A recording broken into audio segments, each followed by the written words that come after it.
แล้วบ่ตึ๊บสบายดีทุกท่าน มื้อนี้ขึ้นมา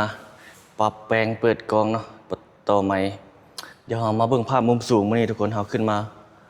ขี่โรงแรมเขาเจ้านี่เนาะเดี๋ยวเราออกไปรอบเบิ่งท้องฟ้าอยู่ในนครหลวงเวียงจันทน์มื้อนี้นี่บดฝนได้ทุกคนเลยแต่ว่ามันบดมาตั้งแต่ 2-3 มื้อละ ฝนตกแล้วบ่โอ้มาเบิ่งอัปเดตเบิ่งดูมื้อนี้เป็นจังไดมื้อนี้เป็นวันที่1เดือน7 2025ทุกคนนี่อัปเดตล่าสุดมื้อนี้เด้ออยู่ที่เขตเมืองสีโคตะบองนครหลวงเวียงจันทน์เนาะเขตเศรษฐกิจของคนจีนในเวียงจันทน์ทุกคนอัปเดตต้นเดือนเลยเนาะมื้อนี้เป็นวันที่1เดือน7 2025อยู่ที่นครหลวงเวียงจันทน์เฮาอัปเดตเขตเศรษฐกิจเขตนี้ถือว่าเป็นเขตเศรษฐกิจอันดับต้นๆของนครหลวงเวียงจันทน์เลยแหละเพราะมันมีนักธุรกิจเนาะมาลงทุนหลายอยู่ในขอบเขตนี้นะบรรยากาศล่าสุดยังบ่ได้ไปอัปเดตเขตนั้นเดี๋ยวมื้อหน้าไปอัปเดตเบิ่งเขตทุ่งไห้ไปนาของชาวนครหลวงเวียงจันทน์ในมื้อก่อนนะแต่ว่าปัจจุบันมันเป็นเขตเศรษฐกิจแล้วเนาะนี่เขาขึ้นมาโรงแรมพระเจ้านี่เนาะร่มก็เป็นแบบนั้นแหละทั้งร่มเนี่ยเขาเจ้าก็กำลังแปลงประมาณนั้นละห้องแถวบ่มันยังประมาณนี้แหละโอ้อันนี้มีน้ำเดี๋ยวมาเบิ่งทางนี้บัดนี้ ขึ้นมาทักทายอัปเดตบรรดาท่านผู้ชมโอ้นี่เขาเจ้าก็เฮ็ดจุบแล้วหลายละโรงแรมตัวนี้เขาอัปเดตมาเรื่อยๆตั้งแต่ตอนที่เพิ่นเฮ็ดเริ่มต้นพุ่นแหละโอ้ท้องฟ้าเนาะมาปิดมาเบิ่งนี่โรงแรมตัวนี้ได้ประมาณนี้ละเด้อทุกคนอัปเดตล่าสุดเนาะมื้อนี้เป็นวันที่1เดือน7แล้วมือทับอิฐของเดือนไม่เดือน6หมดไปแล้วเนาะนี่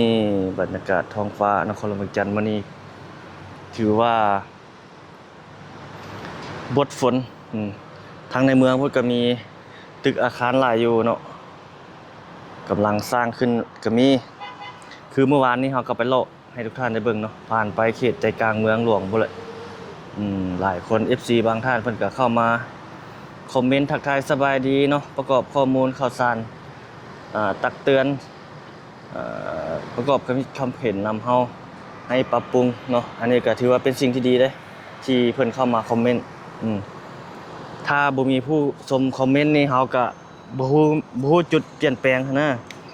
ถ้ามีคอมเมนต์มีหยังมาคอมเมนต์เฮาก็จะฮู้จุดอ่อนของเฮาแล้วก็เอามาปรับปรุงแก้ไขช่องของเฮาให้มันดีขึ้นเนาะมันอย่างประมาณนี้ไปหั่นแหละนี่มีขึ้นนี่อีกตึกนึงได้นี่เสาก็ดีขึ้นอยู่นี่ขึ้นมาเรื่อยๆเนาะเขตนี้เขตตลาดสังเจียงในสังเจียงจุดนั้นนี่ตึกแคมป์ของนี่ประมาณนั้นละนี่ตัวนี้ตึกแคมป์ของตัวนี้ทุกคนขึ้นมาแบบนี้ก็ถือว่าดีถัดไปนี่ก็อีกจะเต็มละเดี๋ยวนี้ก็ได้จักหน่อยก็ได้ เจ้าเฮ็ดค่อยเฮ็ดขึ้นมาแล้วก็เบิดนึงก็มีแต่ตึกมีแต่อาคารอะไรอยู่บ้านเฮาทางลุ่มนี้ตัวนี้ก็กำลังเฮ็ดอยู่นี่นะถัดไปนี่บนนี่เสาเข็นไปเอาขึ้นไปเทิงพุ่นอีกเนาะขึ้นไปตัวที่มันสูงกว่านี้มีชั้นด้านฟ้าอยู่พุ่นอีกนะอันนี้เฮาขึ้นมาอยู่นี่ประมาณนี้เด้นี่เฮาขึ้นมานี่นี่ ไปขึ้นไปสูงกว่านี้เนาะเทิงอัปเดตล่าสุดให้ทุกคนได้เบิ่งนี่เฮาย่างอยู่ระเบียงเขาเจ้านี่ประมาณนี้ขึ้นไปพุ่นอีกให้มันสูงกว่าเก่าอีก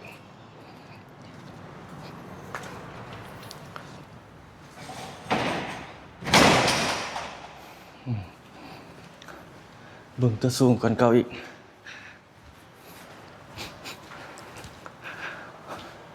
อันนี้โรงแรมคนจีนคือกันเนาะลูลาอยู่ของสั้นเปะเอาขึ้นมานี่โอ้ฟ้าบดเนาะ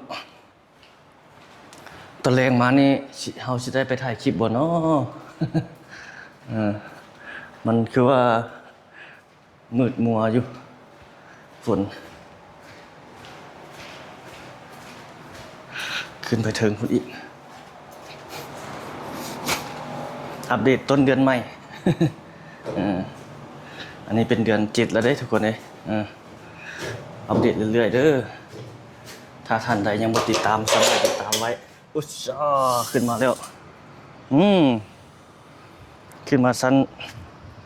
นี่แล้วมายืนปิ่น360องศาจุบอยู่นี่อีกท้องฟ้าเนาะเขตนี้ยังบ่มีตึกหลายเขตเมืองไซธานีสลายเขตเมืองสีโคตะบองนี่เนาะอันนี้เขตเมืองสีโคตะบองอันนี้จืดมานี่สีโคตะบองเกี่ยวไปเขตเมืองจันทบุรีศรีสัตนาถไซเสถานี่มีตึกหลายแต่ว่าเขตเมืองไซธานีนี่ยังบ่หลายปานใดคือทั้งหลังเฮาตัวนี้นี่ของนักลงทุนชาวจีนเบิดอันนี้อยู่เขตนี้ทุกคนหลายขึ้นเรื่อยๆเป็นสิ่งที่ดีที่เพิ่นเข้ามาเฮ็ดมาสร้างอยู่บ้านเฮานำก็บ่ได้ไปอยู่หลายเด้เขตเมืองไซธานีนะไปทางนั้นนะยังบ่มีตึกหลายแต่ว่าใครเมืองจันทบุรีระหว่างเมืองสีโคตะบองนี่เนาะใส่เมืองจันทบุรีศรีสัตนาถไปไซเสถานี่ก็มีอยู่แต่ว่าไซเสถาจุดที่หลายที่สุดก็คือเขตเศรษฐกิจบึงท่าหลวงเนาะแต่ว่าปัจจุบันนี้ยังอันนั้นอยู่ยังกำลังแบบสร้างอยู่นะก็มีหลายโครงการอยู่จุดนั้นมันเป็นเขตเศรษฐกิจพิเศษเนาะคือเขตนี้มันเขตสังเกียงนี่มาเที่ยวนี้มันเขตแบบทั่วไปเศรษฐกิจส่วนบุคคลก็จะมาเฮ็ดมานั้นอยู่บ้านเฮาหลายในปัจจุบันนี้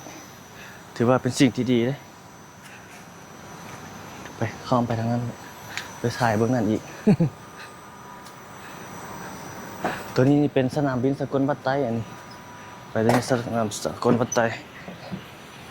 มาอัปเดตเบื้องทางเบื้องนี้เนาะสูงก่อนเก่าที่เราขึ้นมาตัวสั้นทับอีกท่านนี่เป็นสั้นด่านฟ้านี่จานดาวเทียมเขาเจ้ามีแต่ซ่องจีนโรงแรมจีนเขาเจ้าใส่ดาวเทียมแบบดาวเทียมจีนนี่ท่านี่แต่ว่าตัดมาที่อันนี้น่าจะเป็นเคเบิลแบบนั้นใส่เคเบิลละนี่ทุกคนขึ้นมาซูมล่าสุดเนาะในเวียงจันทร์มานี่ซูมก่อนเมื่อกี้เขาขึ้นมานี่บนน่าจะเป็นเขตหาดทรายดอนจันทร์อยู่ทางนั้นเวียงจันทร์นี่ตึกหลายมีแต่เขตนี้เลยกลัวมานะเขตจีดมานี่ไซเสถาศรีสัตนาถมานี่จันทบุรีมาสีโคตรมาจุดนี้ตึกที่หลายแล้วแต่ว่าทางนั้นกำลังสร้างออกไปทางนั้นปากทางทางนี้ทางทุ่งนาครั้งนี้นะกำลังสร้างออกไปจะน้อยกันจะกระจายออกไปเรื่อยๆเลยเนาะ หลายขึ้นเรื่อยๆถือว่าเป็นสิ่งที่ดีอยู่บ้านเฮาที่เพิ่นมาสร้างหลายนักลงทุนมาเฮ็ดหลายทางรูปนี้สังกะสีสีขาวนี่เป็นห้องแถวน่าจะเป็นกิจการของคนลาวเฮา3ชั้นเนาะห้องแถวอยู่เขตนี้นี่หลายอยู่แต่ก็เต็มทุกคนเลยบางคนหมู่คู่เฮาเศร้าหยังก็ยากเด้อยู่เขตนี้นะเพราะว่าเขตนี้มันมีห้างร้านบ่อนหาเฮ็ดเวียกเฮ็ดงานหลายนะแล้วห้องแถวอยู่ขอบเขตนี้มันก็จะเต็มส่วนหลายเนาะขั้นต่ำนี่ล้านกีบเด้ยามนี้นะตัวห้องแถวห้องนึงนะห้องธรรมดาเด้บ่ได้ติดแอร์เด้ห้องติดแอร์หลายกว่านั้นงานมันยัง 2-3 แสนเนาะงานนี้ 2-3 แสนนี่ซอกบ่มีแล้วนี่แหละทุกคนเวียงจันทร์วันนี้ทักทายท่านผู้ชมต้นเดือน7เนาะ2025อีก17 8 9 10 11 12อีก5เดือนก็หมดปีไปแล้วเนาะหมดปี2025ละ2026ก็จะเข้ามาเลยบัดนั้นบ้านเฮาได้ประมาณนี้แล้วเนาะการสร้างสาพัฒนาเฮาขึ้นมาเห็นตึกอาคารสูงก็ถือว่าน้ำมือหลายขึ้นนั่นแหละแล้วก็ขึ้นเรื่อยๆอีก เนาะถ้าท่านใดติดตามช่องของเฮาด้วยดีตลอดมาก็จะฮู้ว่าเฮาอัปเดตเรื่อยๆตึกอาคารอยู่จุดใดที่เฮาฮู้เห็นเฮาก็ไปถ่ายอัปเดตให้บรรดาท่านได้เบิ่งได้ชมนี่แหละทุกคนมื้อนี้นะท้องฟ้าอากาศอยู่บ้านเฮาเมืองลาวเฮาฟ้าบดเนาะนี่แต่ว่าตอนแรงมานี่ฝนจะว่าจังไดก็ว่ากัน แต่ตอนนี้นี่ยังเป็นประมาณนี้อยู่ ยามฝนช่วงนี้นะฤดูฝนห้ามดินฟ้าอากาศบ่ได้เอาแต่เพิ่นอย่าตกยามใดเลยอืมหลายจุดหลายบ่อนก็ขึ้นเรื่อยๆตึกอาคารบ่ได้ไปอันทางสีไข่พุ่นหลายเติบมื้อละเดี๋ยวบางเทื่อมื้อแลงบ่รอติดตามเบิ่งเด้อทุกคนหรือว่ามื้อถัดๆก็ว่ากันไปมื้อถัดไปตอนแรงพุ่นเลยจึงคิดออกว่าเราจะไปถ่ายใส่นะ แต่ว่าตอนนี้ยังคิดบ่ออกคิดว่าไปถ่ายใส่ดีนะขึ้นอีกสูงอีกวันหนึงเถอะอืมอ่ะ อ่านี่ขึ้นมาสูงอีกก่อนเก่าอีกนี่จุ๊บนี่เวียงจันทน์บ้านเฮาตึกอาคารมันก็ยังบ่ได้สูงหลายทุกคนเลยยังบ่ได้มีหลาย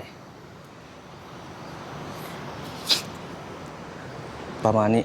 ขึ้นมาสูงๆเหมือนมื้อนี้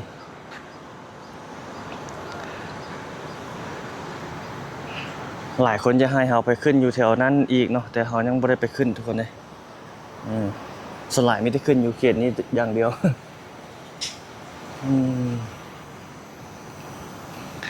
เขตเศรษฐกิจคนจีนอันนี้นะอันนั้นเป็นสนามบินสกลวัดไตทางนี้ขึ้นออกไปใหม่นะปานหน่อไม้เลยขึ้นนี่ป่งขึ้นเรื่อยๆยังมีอยู่เขตนั้นอีกเด้เขตต่อไปพุ่นอีกเด้ยังขึ้นอีกเด้ขึ้นเรื่อยๆแต่เป็นการดีตึกที่สูงสุดในเวียงจันทน์อยู่พุ่นเขตหลัง5พุ่นตัวถัดจากตัวสังสีฟ้านี่ไปโรงแรมวันต้าโรงแรมราชวงศ์เก่านั่นแหละ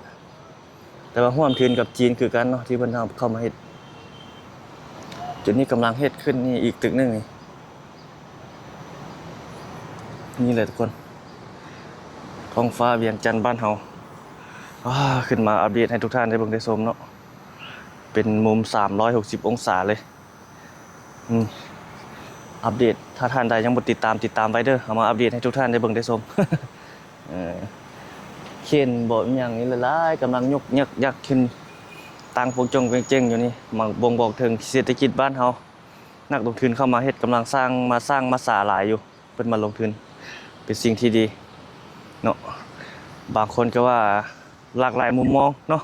แต่สำหรับเฮาแท้มันเป็นข้อที่ดีที่เพิ่นเข้ามาเฮ็ดมาสร้างแบบนี้เป็นสิ่งที่ดีถ้าเพิ่นบ่เข้ามามันก็บ่มีนักลงทุนเข้ามามันก็เฮาก็บ่มีเวียกเฮ็ดงานทำนะมันก็เป็นอีกทางเลือกหนึงที่เฮาจะเวียกเฮ็ดการนำเขาเจ้าเนาะประมาณนี้แหละทุกคนเนี่ยอัปเดตถ่ายทำให้บรรดาท่านได้เบิ่งได้ชมเรื่อยๆทางนี้นี่เขตเมืองจันทบุรีเขตจุดใจกลางนครหลวงเวียงจันทน์เนาะจะเป็นเขตนี้นี่ประมาณนี้แหละเอ้า